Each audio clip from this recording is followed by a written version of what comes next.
Moleskin number 2, Chapter 18, Secrets. The meeting was secret, held at headquarters after the other climbers had all gone to sleep. By invitation only. Josh, the film crew, Sparky, Dr. Krieger, Thaddeus Bowen, and Zopa, who had brought Sunjo with him. Sunjo looked a little better, but not much. Josh glared at him, and I thought for a minute he was going to ask him to leave, but he let it go. "Where's Holly?" No one seemed to know. "We're not waiting," Josh said. He turned to Dr. Krieger. "How's Peek's health?" I think we might have gotten the infection with the antibiotics. As long as it doesn't migrate to his lungs, he should be fine. There were 3 new cases of pneumonia reported in the camp today. I suspect it's a secondary infection from the virus. William Blade is one of them. Everyone in his team is sick. They left this afternoon and we quarantined everything they left at their campsite. The news about William Blade and his former entourage was going to please Holly to no end. Josh turned to Zopa. "Can Peek make it to the top?" I was still seriously annoyed with Josh over the letters, and this was not helping. I hate it when people talk about me as if I'm not even there. Zopa shrugged. "We will see how he does at Camp 4. He was fine at ABC. I wasn't fine at ABC, but I appreciated him saying so. Thanks for getting him up to ABC, Josh said. I suppose you'll be heading back to Kathmandu. Zopa gave him another shrug. What about Holly? Josh asked. She's strong, Zopa said. Josh looked a little surprised. I was too. She was fine when we finally got back to ABC and on the way down, but I wouldn't have characterized her climb was strong. What was Zopa up to? It won't hurt us to get Holly to the summit, Thaddeus said. She'll talk and write about it for the rest of her life. Good PR for peak experience. I suppose you're right, Josh reluctantly agreed. He pulled a notebook out of his pocket and flipped through the pages. Okay, we have 10 people to get to the top, counting Peek and Holly. Out of those, 6 or 7 have a decent chance if they hit the weather window right. He looked at Sparky. Do we have some dates for me yet? I'm looking at the week of May 25th through June 4th. Sparky looked over at Zopa, but astrology might give us a better idea than meteorology. Any ideas, Zopa? Josh asked. Zopa shook his head. I just look up at the sky. This got a laugh from everyone, but I don't think Zopa meant it to be funny. If your weather prediction is right, Josh said to Sparky, that doesn't give us much time. He walked to the calendar on the wall. Peek's birthday is 6 weeks from today. That gives us 5 weeks to get him into position for a summit attempt. But I'd like to get him up there earlier than that. I agree, Thaddeus said. But if something happens and Peek can't get to the summit, we might have a chance for a second try. Thaddeus, there won't be a second chance, Josh said. Peek either makes it on the first try or he doesn't. Josh was right. Second tries were virtually unheard of on Everest. If you fail, you have to return to base camp. There's not enough oxygen at the other camps to get your strength back and recover. It takes 3 days to get back to base camp from a night at Camp 6 and a night at ABC. 5 days at base camp, longer if you're really hammered. Then back up, which can take 8 or 9 days. Altogether, nearly 3 weeks. It would be mid-June before I could make another attempt, long after my 15th birthday. Climbers had been stopped 100 yards from the summit by weather, exhaustion, or time, and have never made another attempt as long as they lived. Here's what I'm thinking, Josh continued. There's a couple signed up to go to Camp 4, but they're strong enough to go a lot higher. In fact, they have a better chance of getting to the summit than most of the others on the team. If we put them on the 2 scratched permits, it would increase our summit percentage by at least 20%. Did you talk to them, Thaddeus asked. Yeah, but no promises. I wanted to discuss our options first. I think we should send Sunjo to the summit, Holly said, startling us all. Uncharacteristically, she had slipped into the tent quietly. Who? Josh asked, annoyed. Zopa's grandson, Holly answered. This sure got everybody's attention. We stared at Sunjo and Zopa with our mouths hanging open. I think my mouth was open a little more than the others. Josh looked like he'd been slapped in the face. Why hadn't Sunjo told me Zopa was his grandfather? Sunjo sat with his chin cupped in his hands, seeming oblivious to our shock. What's your father's name? Josh asked him. His name was Kitar Sherpa, Sunjo answered. I knew him, Josh said quietly. I didn't know he had a son. He looked over at Zopa and gave him his trademark grin. What are you up to? Zopa answered with a shrug. None of us believed him. There was a lot more to this than Josh, Sunjo, or Zopa were letting on.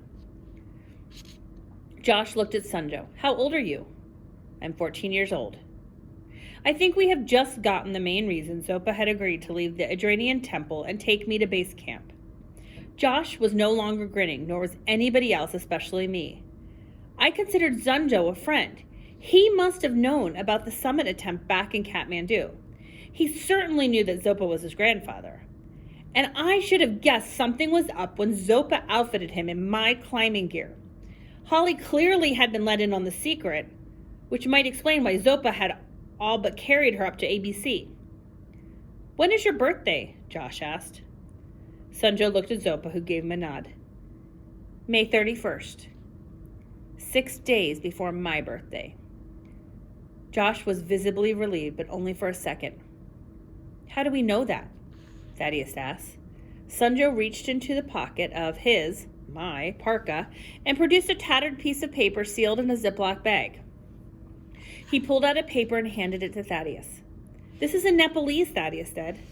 Josh took it and read it. No, it's Tibetan. He corrected and looked at Sunjo. You were born in Tibet? Yes, sir, Sunjo answered. I was 5 when my father managed to get my mother and me across the border in Nepal. I am a free Tibetan. There is no such thing, Josh said. How did you get back into Tibet? You certainly didn't use this. He handed him back the paperwork. Forged documents, Zopa said. Josh swore. Well, your grandson isn't going to be a free Tibetan for long if Captain Shek finds out about this bogus papers, Josh said. They'll arrest him, and you'll probably get hauled away too. This explains Sunjo's disappearing act whenever the soldiers were around. A summon attempt is worth the risk, Zopa commented. Josh looked at Sunjo for a moment, then back at Zopa. I owe you, Zopa, but I haven't decided if Sunjo's getting a shot at the top. And besides, we don't have enough climbing Sherpas to get 3 teams to the top. And that's what we're talking about, 3 separate teams. Yogi and Yash, Zopa said. Josh laughed and shook his head. You had this figured out before you left Kathmandu, didn't you? Zopa didn't answer, but it was clear he had. Maybe you and I should go someplace a little more private to talk about this, Josh suggested. That's up to you, Zopa said, but I don't mind speaking about it here. Suit yourself. Josh looked at everyone, but lingered when he got to Holly. This is totally off the record. Nothing we say in here should leave this tent, and I mean ever. If the Chinese get wind of this, they will shut down our exposition, but worse, they might grab Sunjo and put him in prison. I thought of the shackled road gang we had passed as we crossed the Friendship Bridge and gave an involuntary shudder. I was mad at Sunjo, but I didn't wish that on anyone. Being arrested in the U.S. was nothing like being arrested in Tibet. I looked at him. He seemed worried, almost as if it had dawned on him what had happened if Captain Shek caught him with false papers. Everyone nodded in agreement, although I think the film crew would have loved to have their cameras rolling. Not that Josh would let them use the footage in the final documentary. Sunjo's mother was born in a small village on this side of the mountain, Zopa explained. My son met her in an exposition. It took him years to get her and Sunjo out of Tibet into Nepal. Sunjo is both Tibetan and Nepalese. The Chinese won't see it that way if Sunjo gets caught up here, Josh said. If we put him on the summit, they'll never give us a climbing permit down the north side again, Thaddeus shouted. They could take away half our business. The Tibet route is harder than the Nepalese route, and it has more prestige. By bringing Sunjo here, you have jeopardized our entire season. And for what? If Peek and Sunjo make it to the top, Sunjo still won't be the youngest to reach the summit. But he would be the youngest free Tibetan to summit, Zopa pointed out.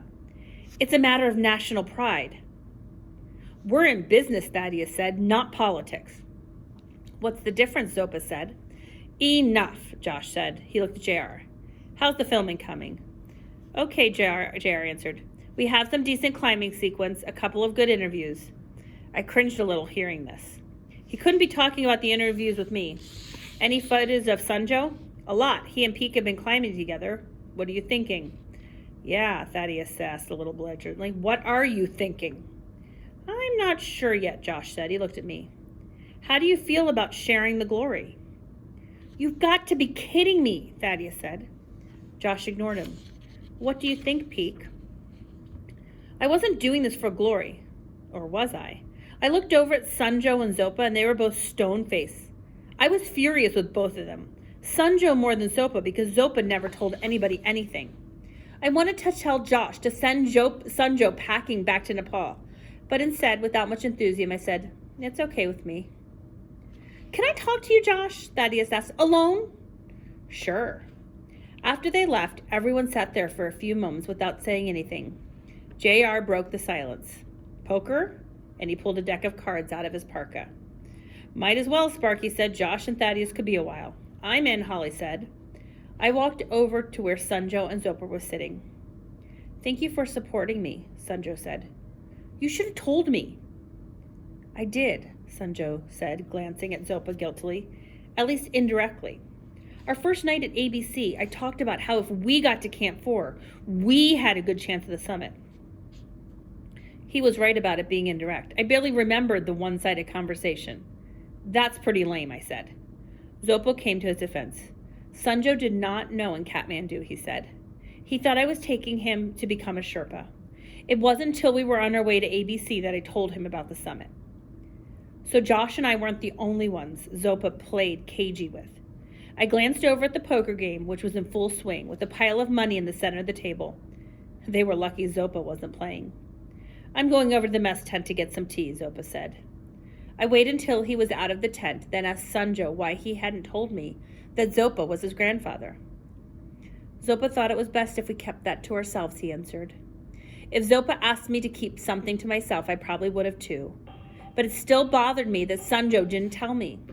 Zopa returned with a thermos of tea and several mugs. I took my mug over and watched them play poker. I wasn't really interested in the game, but I didn't want to hang with Zopa and Sunjo. Holly won every hand, much to everyone's annoyance. About 20 minutes later, Josh and Thaddeus came back into headquarters. At first, I thought Thaddeus had gotten his way because he was all smiles. Sunjo noticed his expression too and looked disappointed. All right, Thaddeus said, smiling at Sunjo and Zopa. You've got a shot at the summit. You're all heading back to ABC the day after tomorrow, Josh added. The film crew groaned.